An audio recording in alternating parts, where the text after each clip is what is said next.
If there's one thing I really dislike about winter, are the short days and the dark nights. I can stand the cold. After all, I can always wrap up and keep warm or turn the heating up if I can afford to. I have to admit that I'm not so keen on the wind and the rain, particularly as my dog still needs a walk, no matter what the weather's like. But the short days and the long nights, well, I find them wearisome. I usually have less energy than when the days are short and the nights are long than I do at other times of the year.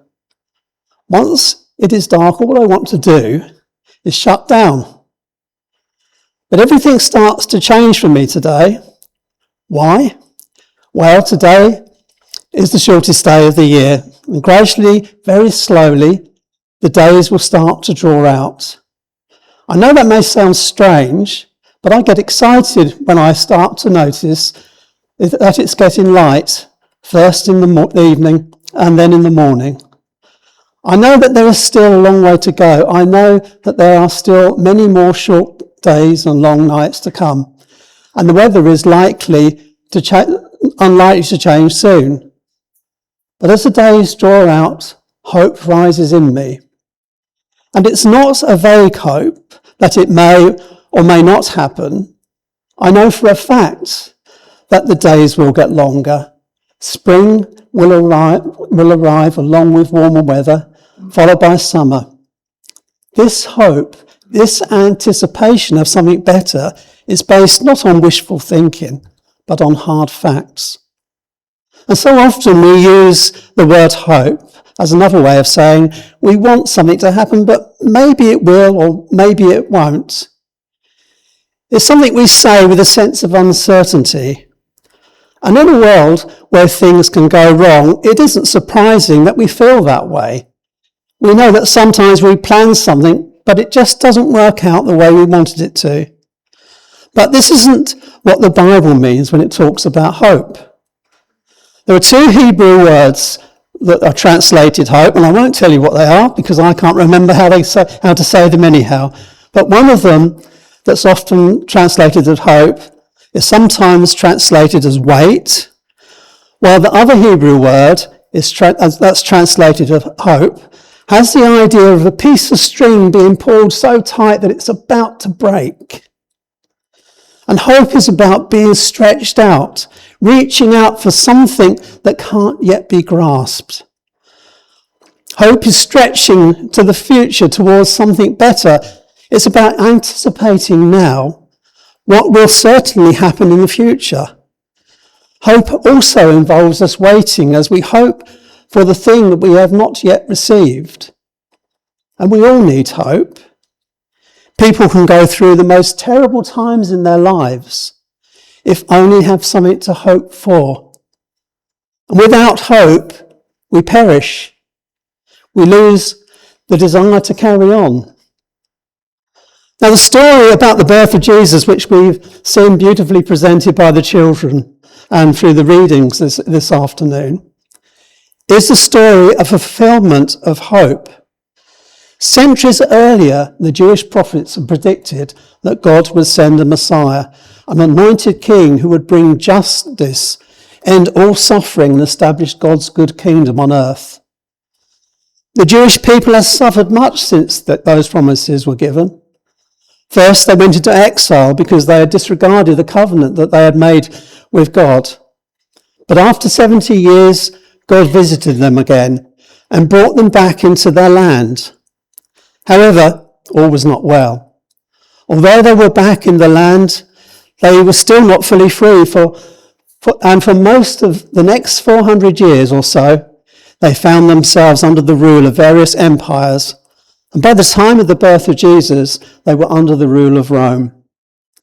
These were dark times for them, much like the dark nights of winter. But they knew the promises of God. They knew from their history that God is faithful. Again and again, he had honoured his promises. Many devout Jews held on to those promises. In their darkest moments, this hope that God would send a Messiah who would deliver them kept them strong and helped them through those times. And just as I can rely on the fact that the days will get longer and spring and summer will come, so they too knew in their hearts that God would be faithful to his word and would do all that he had promised to do. By the time of Jesus, that hope was growing stronger. Things were getting so bad, surely God would intervene soon. Many were waiting for God to send them a great warrior king who would deliver them from Roman rule and establish his kingdom on earth. Many prophecies seemed to suggest that this would be the case, but many missed other prophecies, other predictions that suggested that the Messiah would come lowly as a servant and end up giving his life for them and the whole world. The story that we have listened to this afternoon is about the coming of the Messiah. It's about a baby born to an ordinary couple who came from a backwater village in an obscure part of the Roman Empire. It is the story of someone who wasn't born in a palace to great wealth. His entry into this world wasn't what you might expect of one who would become the promised Messiah. Rather than being born in a palace, he was born among the animals and laid in a feeding trough. Had it not been for angels and shepherds, magi or kings, a star, and a prophecy that said the Messiah would be born in Bethlehem, he may have been missed. But this baby was fully human. He was carried in his mother's womb in the same way you and I are. He was born in the same way. He suckled at his mother's breast and needed to have his nappy changed. Yet he was far more than just a human. The prophet Isaiah prophesied, "For unto us a child is born, to us a son is given, and the government will be on his shoulders, and he should be called Wonderful Counselor, Mighty God, Everlasting Father, Prince of Peace." You see, God entered our world as a human. He became a baby and grew up just like us. He experienced what it was like to be human. This is what Christians celebrate at Christmas. God entering our world, his glory veiled. The Apostle John in his Gospel goes back even further before the world was made and says, "In the beginning was the Word, and the Word was with God, and the Word was God. He was God with God in the beginning. Through him all things were made. Without him nothing was made that has been made. In him was life, and that life was the light of all humankind. The light shines in the darkness, and the darkness has not overcome it." And he goes on to say a few verses later, "The Word became flesh and made his dwelling among us. We have seen his glory, the glory of the one and only Son who came from the Father, full of grace and truth." This is the great mystery that Christians around the world celebrate at this time of the year. God became flesh and he dwelt among us. The one God had promised through the prophets had come to the world. The hope that has sustained the Jewish people over centuries of suffering had appeared. And although many of his people believed in him, recognizing that he fulfilled so many of the things that had been written about him, many more rejected him. The story of Jesus entering into our world starts with a birth. It starts with a young Jewish mother in the pain and suffering of childbirth, followed by the joy of holding her baby in her arms. But the story of Jesus cannot be fully understood without also talking about his death. This same Mary who suffered the pangs of childbirth, who held her newborn son tenderly in her arms, was there in the anguish as she watched him die, rejected and nailed to a cross. I can almost hear you saying, "Paul, it's Christmas. Christmas is about joy and thanksgiving. It's about love and presents. It's about a child being born. What on earth do you want to talk about? Bring death into it." And I can understand how this must feel. No one wants to think about that at this time of the year. Well, the meaning of the life of Jesus finds part of its fulfillment in his death. But if his death was the end, it would all be just a tragic story about a great man who taught and did wonderful things and was then brutally executed by Romans. He would have been just like many other Jews who were crucified by the Romans at that time. But although the death of Jesus is important, because on that cross he took away for all those who believe everything that we have ever done wrong or ever will do wrong, it is the fact that he rose from the dead 3 days later that proves that he accomplished it. The story of Jesus isn't primarily about his death. His death isn't the end of the story. Just as his story starts with life, so too his story ends. This time, not emerging as a baby from the warmth of a mother's womb, but as a resurrected man out of the cold tomb where his dead body had been lain.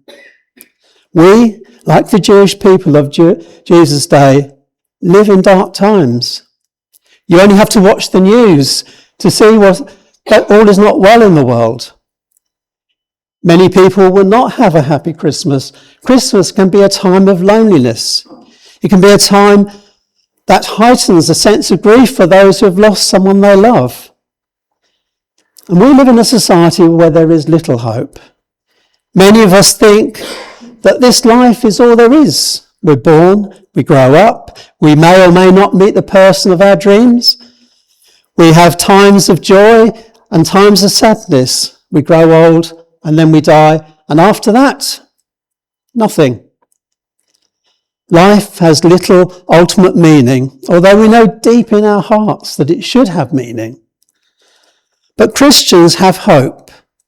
We believe that although this life is important and we enjoy all the goodness that we see around us, like everyone else, we enjoy the worst things that life throws at us.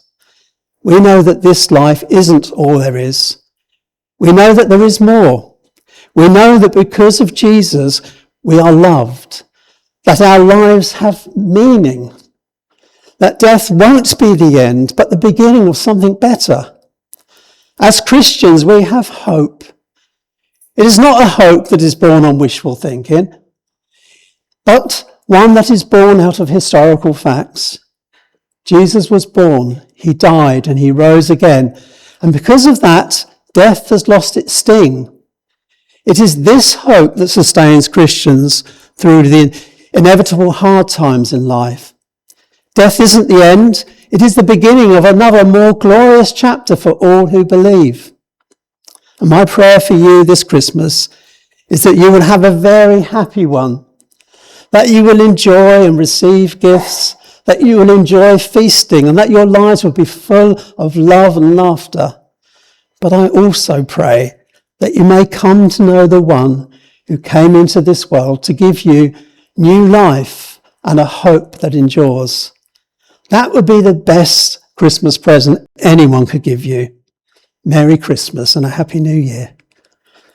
Just to let you know, in the new year we're planning on doing a course where we look at Christianity. And for those who would be interested, if you could let me know or someone that you know in the church, and then we'll tell you when it happens. It's a place where you can come and you can find out what Christianity is about, because I think quite often we think we know, but we don't quite. But if you want to know more, then there will be that opportunity. Thank you.